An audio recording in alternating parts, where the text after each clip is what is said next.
guys, it's Randomizer here. Today we're going to be taking a look at a not yet released phone, the LG G9. Don't mean to spoil it, there's nothing good about this phone. It's an abysmal phone. It makes my dog's crap smell great in comparison.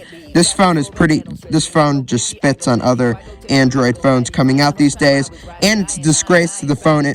And it's a disgrace to phones in general. I'm going to be explaining why in this video. And before we start, to be honest, I've always loved Android phones, from the Samsung Galaxy Note 8 to all the recent Note phones, and honestly, I've tried them all. They're all really nice feeling, and even some other Android phones look beautiful. I've seen videos on them. Marques Brownlee showed off the new Xiaomi Mi Mixes. They have beautiful displays, beautiful screens, and honestly, they're really well represented as well. But the LG phones the recent ones have been having some trouble, like the G8 and the G7, I think. But I've seen the G9 and it's not any good. The way this phone is represented, marketing is terrible. Now this phone hasn't even been released yet, but I've seen videos on it, and it's just not good. It's almost like fake. It's just fake cheap. Like the videos, like they have people talking about the phone.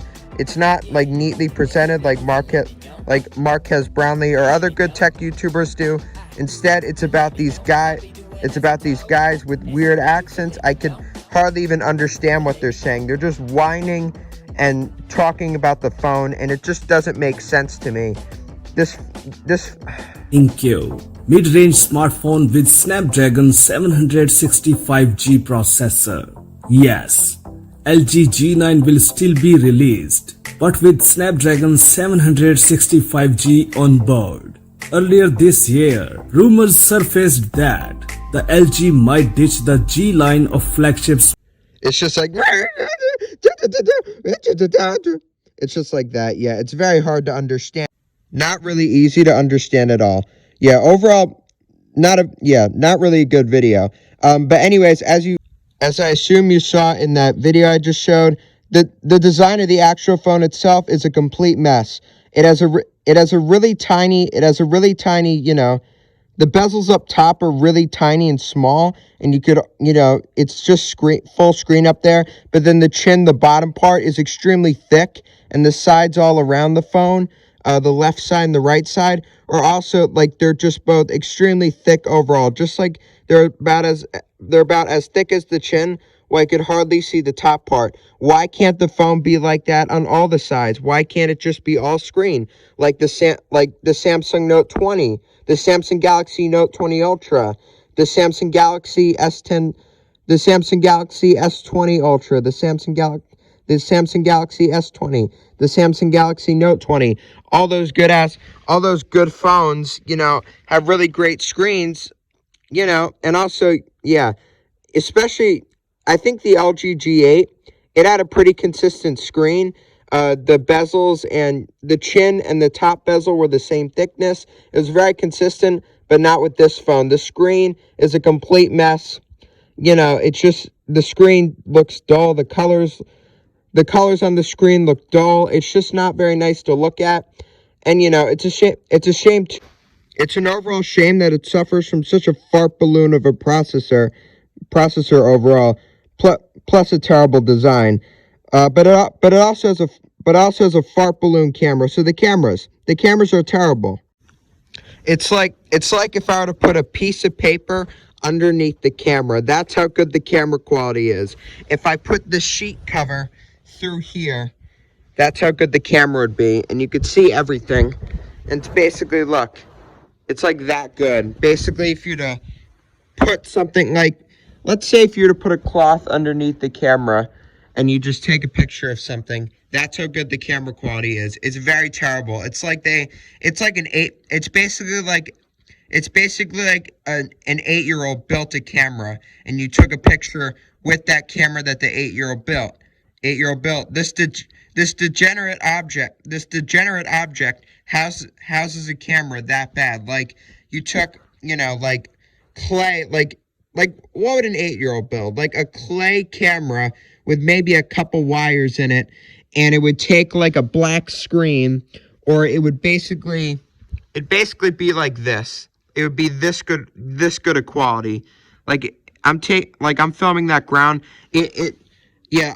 Obviously the camera has trouble focusing on the G9, and you could honestly you could pretty much tell the camera's really crap. It's not good at all. This phone overall is a terrible, horrible, no good, very bad, abusing, painful phone to use. Now I'm going to give this thing a score. And the score I'm going to give it is a 0.00000000004 out of 2 points. Yeah, that's pretty much all I'm going to give this phone. I'm not giving it anything higher. The only reason why I really give it any score is because, again, this phone hasn't yet been released to the public. But, so I can't really talk too much more about this phone because it really hasn't been released yet. But that just makes it all the more worse, because what if this phone is worse than what the product, like, what if this phone's worse than what the marketing videos show, like the videos about it? What if it's worse than what the videos tell? And honestly, like, what if there even are like that video I just showed you of a guy talking about the LG G9, like, that's just terrible. Like, defend that video for me. I don't think, like, it just makes this, diarrhea-driven phone, this poop popsicle phone even more, like, it just makes people not want to buy it. Just defend that video of the guy talking like, oh my God, this phone had this bad. Like that just makes people want to it just doesn't make people, it's just not a very interesting video. It's not like Marquez Brownlee quality video. I'm not saying it has to be the best video in the world, but all I'm saying is it at least has to be presentable. A toddler can't even watch it for 5 more minutes. A toddler's first words would be, yeah, this video sucks. I'm going to go watch a Marquez Brownlee video. They would just rant about that video. That video I just showed you of the guy talking about the phone. It's just terrible. And it's just an awful video. It's a terrible video. Yeah. Overall this phone freaking sucks. See you on the next video. Bye. Peace out.